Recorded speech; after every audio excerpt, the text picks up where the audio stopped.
السلام علیکم ورحمۃ اللہ۔ سب سے پہلی اور بڑی اپڈیٹ یہ ہے کہ ریسنٹلی ساحل ادیم صاحب نے سما ٹی وی پر پاکستانی خواتین کے حوالے سے یہ بیان کیا کہ پاکستان میں 95% خواتین جاہل ہیں۔ ساحل ادیم صاحب کی سٹیٹمنٹ پر جب وہاں پر موجود ایک اسلامی بہن نے ان کو کنفرنٹ کرنے کی کوشش کی اور یہ کہا کہ آپ کیسے پاکستان کی 95% خواتین کو جاہل کہہ سکتے ہیں، آپ کو اپنے اس جملے پر معافی مانگنی چاہیے، تو ساحل ادیم صاحب نے اس کے جواب میں ہماری اس بہن سے یہ سوال کیا کہ کیا آپ کو طاغوت کا مطلب پتا ہے؟ تو اس پر ہماری اس بہن نے یہ جواب دیا کہ مجھے طاغوت کا مطلب پتا نہیں، اس کا مطلب یہ نہیں کہ میں جاہل ہوں۔ طاغوت کا مطلب نہ پتا ہونے کی وجہ سے کوئی شخص جاہل نہیں بن جاتا۔ تو اس پر ساحل ادیم صاحب نے پھر سے ان کو یہ جواب دیا کہ طاغوت تو اسلام میں سب سے بڑا گناہ ہے، اب کیسے یہ کہہ سکتے ہیں کہ آپ کو طاغوت کا مطلب پتا نہیں ہے۔ ساحل ادیم صاحب کی یہ ویڈیو منظر عام پر آنی تھی کہ اس کے بعد سوشل میڈیا پر بہت سے لوگوں نے ساحل ادیم صاحب کو کریٹیسائز کیا۔ تو آپ نے آلریڈی نا ڈسکشن کہیں اور لے گئے، انہوں نے بولا آپ کو تابوت کا مطلب پتہ ہے، نہیں پتا تو لڑکی وہ جاہل ہو گئی۔ اب یہ کوئی لاجک ہے اس بات کا؟ میں آپ کو یہاں پہ آ کے بول دوں میں نے تھیٹر پڑھا ہوا ہے، سخت سلے، آپ کو پتہ ہے؟ نہیں پتا، آپ تو جاہل ہیں بالکل۔ بھائی ہماری زبان نہیں ہے عربک، اگر عربک کا ورڈ کسی کو نہیں پتا، سب کو پتا ہے شرک گناہ ہے، آپ اگر اس کو ایک فینسی لفظ استعمال کر رہے ہیں جو کامن پلیس میں نہیں پاکستان میں استعمال ہوتا، جسٹ بیکاز آپ کو وہ لفظ پتا ہے، اس کا مطلب یہ آپ سب سے بہتر ہو گئے۔ مجھے سخت سلے پتا ہے، آپ لوگوں کو نہیں پتا ہوگا، میں آپ سب لوگوں کو جاہل جاہل بولنا شروع کر دوں، اپنی لمیٹڈ نالج آپ کو دکھا کر اپنے آپ کو آپ سے اوپر پلیس کر دوں، کوئی سینس نہیں بنتا نا۔ آپ کو کوئی چیز پتا ہوگی جو مجھے نہیں پتا، سب کی اپنی اپنی فیلڈ ہوتی ہے، آپ ایک رینڈم لفظ اٹھا دیں، وہ آگے سے بولتی ہے البیک کا مطلب بتاؤ،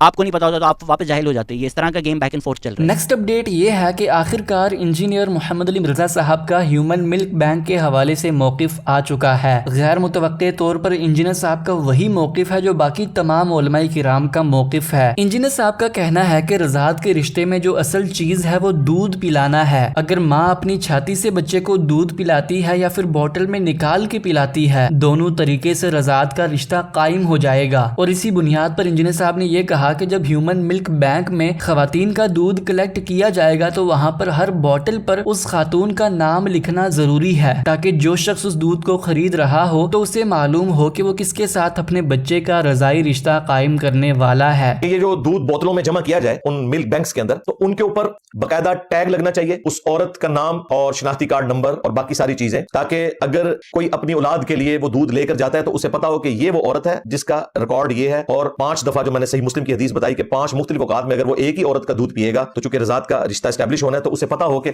پھر یہ ٹریکنگ آئی ڈی ہے اس عورت کا کہ اس کی جتنی بھی اولاد ہوگی وہ اس کے بہن بھائی ہوں گے، ان کے ساتھ رشتہ نہیں۔ مزید اسی ویڈیو میں انجینئر صاحب نے اپنا موقف بیان کرنے کے بعد استاد جاوید احمد غامدی صاحب اور یوسف القرضاوی صاحب کو بھی جواب دینے کی کوشش کی، کیونکہ جاوید احمد غامدی صاحب کا کہنا ہے کہ رضاعت کا رشتہ قائم کرنے کے لیے دودھ کے ساتھ ساتھ ماں کا بچے کو اپنی چھاتی سے بذات خود دودھ پلانا بھی اصل ہے۔ اگر ماں بچے کو بذات خود دودھ پلائے گی تبھی وہ رضاعت کا رشتہ قائم ہوگا۔ اور جاوید احمد غامدی صاحب کا یہ موقف سورہ نساء کی آیت 23 کی بنیاد پر ہے، جہاں پر غامدی صاحب نے یہ بیان کیا کہ سورہ نساء میں رضاعت کا جو لفظ استعمال ہوا ہے اس کا مطلب ہی یہی ہے کہ ماں کا بچے کو بذات خود چھاتی سے دودھ پلانا۔ اور میں آپ تمام بھائیوں کو یہاں پر یہ بتا دوں کہ ایسا ہرگز نہیں ہے کہ انجینئر صاحب اس لفظ کا مطلب الگ لیتے ہیں، وہ بھی یہ مانتے ہیں کہ قرآن پاک میں جب رضاعت کا ذکر ہوا تو وہاں پر ماں کا بچے کو بذات خود دودھ پلانا مراد ہے، لیکن انجینئر صاحب پھر بھی یہ کہتے ہیں کہ اصل چیز بچے کو دودھ پلانا ہے۔ اگرچہ قرآن حکیم میں جب دودھ پلانے کا ذکر ہے تو وہ عورت کے ڈائریکٹ دودھ پلانے کا ذکر ہے، ظاہر ہے کہ عموماً عورت ہی پلا رہی ہوتی ہے، یہ بہت کم کیسز میں ہوتا ہے کہ برتن میں دیا جائے، لیکن اس کی وجہ سے وہ رضاعت تو اسٹیبلش ہوگی کیونکہ اس کے پیچھے ریزن دودھ ہے، نہ کہ اس عورت کا اس بچے کو پالنا ہے۔ امہاتکم من الرضاع، اور پھر انہی کے بارے میں کہا التی ارضانکم، یعنی ارضاء کا لفظ استعمال ہوا، رضاء کا لفظ استعمال ہوا، ٹھیک، یہ سب رضیہ سے ہیں۔ رضیہ میں لغت کے اعتبار سے ہی چھاتیوں سے دودھ پینا مراد ہے، یعنی جب چھاتیوں سے کوئی بچہ دودھ پیتا ہے تو اس کو اس لفظ سے ادا کیا جاتا ہے، یعنی اس کے دودھ پینے کو اس لفظ سے ادا کیا جاتا ہے۔ تو رضاعت یہ ہے، یعنی دونوں چیزیں اس میں ہونی چاہیے، چھاتیوں سے دودھ پلانا اور اہتمام سے یہ فیصلہ کرنا کہ اب یہ بچہ ہے جس کی رضاعت فلاں عورت کے ذمہ لگا دی گئی ہے۔ دودھ تو بھینس کے تھنوں سے نکلا ہوا بھی لوگ پی لیتے ہیں، گائے کا بھی پی لیتے ہیں، لیکن یہ ایک خاص طرح کا اہتمام ہے جس اہتمام سے وہ ریلیشن پیدا ہوتا ہے جس کا بڑا غیر معمولی نتیجہ اللہ نے نکال دیا ہے کہ وہ بھی ماں بن گئی، اس کی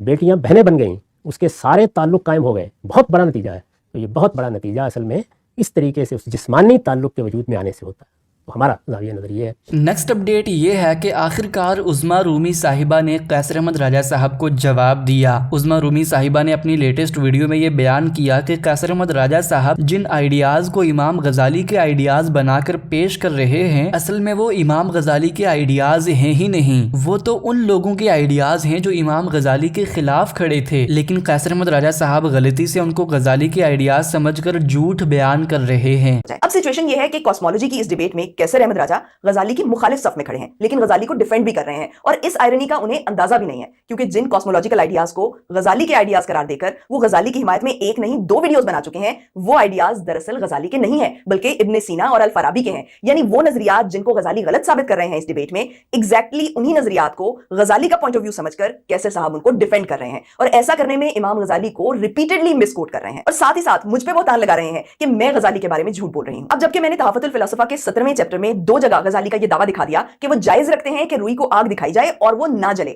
تو اب قیصر صاحب کا فرض بنتا ہے کہ وہ اپنا یہ دعویٰ واپس لیں کہ غزالی نے کبھی نہیں کہا کہ آگ روئی کو نہیں جلاتی, اور اخلاقی جرأت کا مظاہرہ کرتے ہوئے وہ اپنے اس الزام پہ معذرت کریں کہ میں نے غزالی کے بارے میں یہ بات جھوٹ کہی, اور ساتھ ہی ساتھ غزالی کے بارے میں اپنی انڈرسٹینڈنگ پر بھی نظر ثانی کریں. عظمیٰ رومی صاحبہ کی اسی ویڈیو پر انجینئر محمد علی مرزا صاحب نے بھی کمنٹ کیا. انجینئر صاحب نے یہ لکھا کہ قیصر احمد راجہ صاحب is beyond repair. Next update یہ ہے کہ آخرکار قیصر احمد راجہ صاحب نے انجینئر صاحب کو جواب دیا ہے. اب تمام بھائیوں کو پتا ہوگا کہ قیصر احمد راجہ صاحب نے انجینئر صاحب پر لائیو سیشن کے حوالے سے یہ اعتراض کیا تھا کہ انجینئر صاحب لائیو سیشن میں انہی لوگوں کے سوالات لیتے ہیں جو ان کے اسٹوڈنٹ ہوتے ہیں, کہ انجینئر صاحب کو لائیو سیشن میں جواب دینے سے پہلے ہی یہ معلوم ہوتا ہے کہ ان سے کیا کیا سوالات کیے جا رہے ہیں. تو اس پر انجینئر صاحب نے قیصر احمد راجہ صاحب کو یہ جواب دیا تھا کیونکہ جب قیصر احمد راجہ صاحب خود انجینئر صاحب کے ساتھ جہلم اکیڈمی میں پوڈ کاسٹ کرنے کے لیے آئے تھے تو اس وقت بھی انجینئر صاحب نے قیصر احمد راجہ صاحب سے سوالات پہلے نہیں پوچھے تھے. تو اسی مکمل کنٹروورسی پر فائنلی قیصر احمد راجہ صاحب نے یہ جواب دیا کہ میں نے تو اعتراض لائیو سیشن کے سوالات کے حوالے سے کیا تھا, پوڈ کاسٹ کے حوالے سے تو میں نے بات ہی نہیں کی, آپ نے خامخواہ سوال کو ہی چینج کر کے جواب دینے کی کوشش کی ہے. کہ میں بات کر رہا ہوں لائیو کی, یہ جو اپنے وہ شاہد بلال چینل ان کا جو ایک ہے اس پہ آ کے یہ لائیو باتیں کرتے ہیں, میں اس کی بات کر رہا ہوں کہ ایک ہم ایمان یونین والے ہیں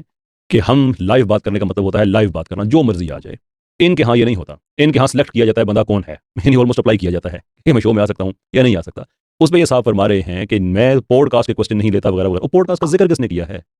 آئی مین ناٹ انٹائرلی شیور کوئی چیز اب آپ کے ساتھ غلط ہو رہی ہے, کیا ہو رہا ہے, یا آپ نے اتنی جگہ پہ سین پسا لی ہیں کہ آپ کو اب سمجھ نہیں آ رہی ہے کہ میں کیسے ان چیزوں سے جان چھڑاؤں, یا ایکسائٹڈ ہو کے آپ بس ایک دفعہ سنتے ہیں اور اس کے بعد پکے ہو جاتے ہیں. یہ تھی آج کی ساری اپڈیٹس. ملتے ہیں اسی طرح کی نئی اپڈیٹس کے ساتھ, تب تک کے لیے اللہ حافظ. السلام علیکم ورحمۃ اللہ.